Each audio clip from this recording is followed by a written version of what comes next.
Dul Somad bikin malu bangsa. Ceramahnya dikenal di luar negara sebagai akar dari gerakan radikal warga Singapura. Kita semua tahu bahawa ancaman pengganasan kepada Singapura semakin meruncing dan berbahaya.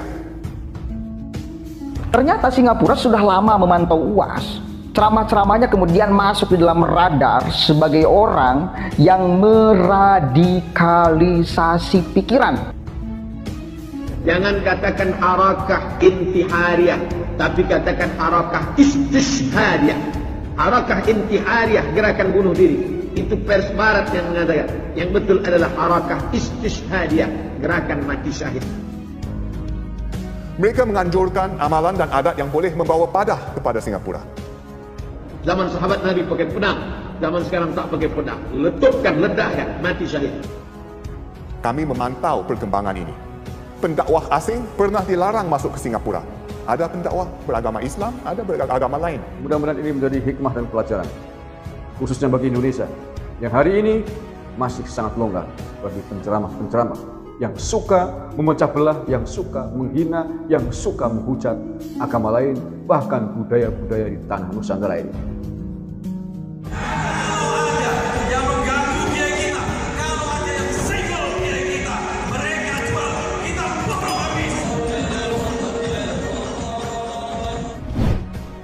Dul Somad, Ustadz pujaan Bani Kadrun ini sungguh telah mencoreng dan membuat malu umat Islam bangsa Indonesia. Setelah Singapura mengklaim ceramah-ceramah Dul Somad itu telah membawa pengaruh buruk terhadap warganya. Umat Islam Indonesia yang dari dulu terkenal akan keramahan serta keindahan akhlak dan budayanya. Kini gara-gara Dul Somad dan gerombolannya, dunia luar mengenal bangsa Indonesia tak ada bedanya dengan Timur Tengah yang terkenal akan kebrutalan serta kebiadabannya. Kelakuan Dul Somad memang sangat jauh dari gelar ulama yang selama ini disematkan oleh para pengikutnya. Ulama adalah pewaris Nabi, bukan hanya ilmu yang diwarisinya, namun juga keindahan akhlak serta kemuliaan sifat-sifatnya. Lihat saja kelakuan Dul Somad ketika ditolak masuk Singapura beberapa waktu lalu. Akibat kekecewaannya itu, dia pun mengumbar penyakit hatinya itu dengan memprovokasi pengikutnya, serta mengeluarkan kata-kata yang sungguh tidak pantas diucapkan oleh seseorang yang bergelar ulama. Saya dimasukkannya ke dalam satu ruangan, lebarnya semeter, panjangnya 2 meter, pas macam liang lahat. Beberapa pendakwah asing yang datang ke sini tidak faham konteks berbilang bahasa dan bangsa Singapura.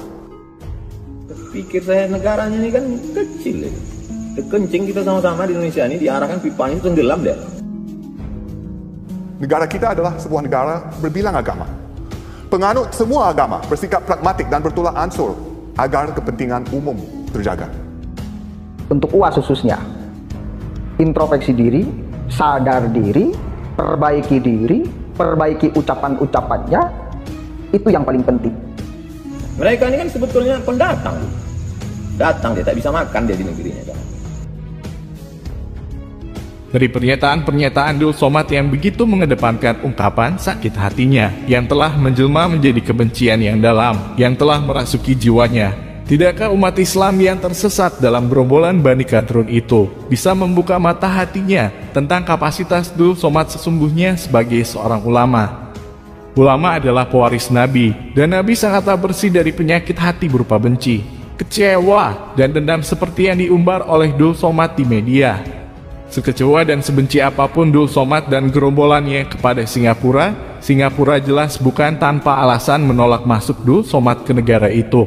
Diakui atau tidak, ceramah-ceramah Dul Somad memang sangat berbahaya bagi kehidupan berbangsa dan bernegara. Apalagi Singapura yang hanya negara kecil dengan penduduk yang multi etnis, ras, serta agama. Sekuat tenaga, Singapura pasti akan menjaga keutuhan bangsanya dari ustadz-ustadz pemecah belah seperti Dul Somad dan gerombolannya.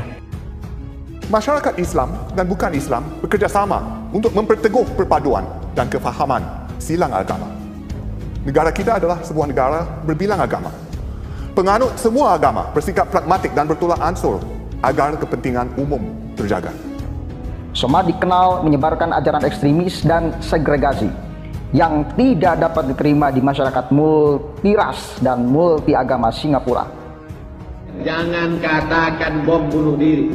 Zaman sahabat Nabi pakai pedang, Zaman sekarang tak pakai pedang. Letupkan, ledakkan, mati syahid. Mereka menyeru supaya para penganut agama dan bukan penganut dipisahkan. Mereka mengutuk orang beragama lain. Saya terlalu terbayang salib, nampak salib, jin kafir sedang masuk. Karena di salib itu ada jin kafir. Dari mana masuknya jin kafir? Karena ada patung. Kepalanya ke kiri apa ke kanan? Mereka mengutuk orang beragama lain dan adakala mengutuk seagama mereka sendiri hanya kerana mereka berlainan aliran atau mazhab. Pasir Ansor itu dulu baik, cuman setelah disusupi oleh liberal.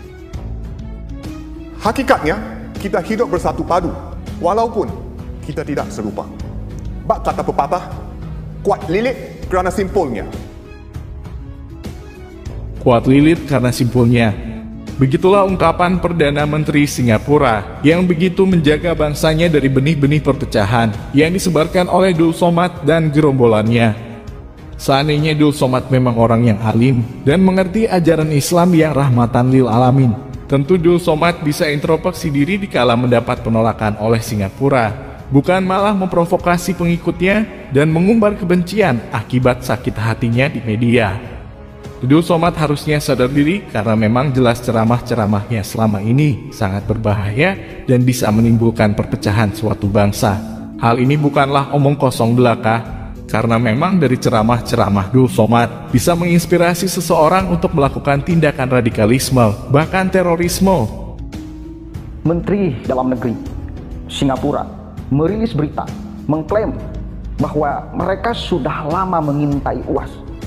Ceramah-ceramah UAS di media sosialnya telah membuat salah satu pemuda di Singapura terpapar paham ekstremis dan radikalismenya. Itu kata Singapura.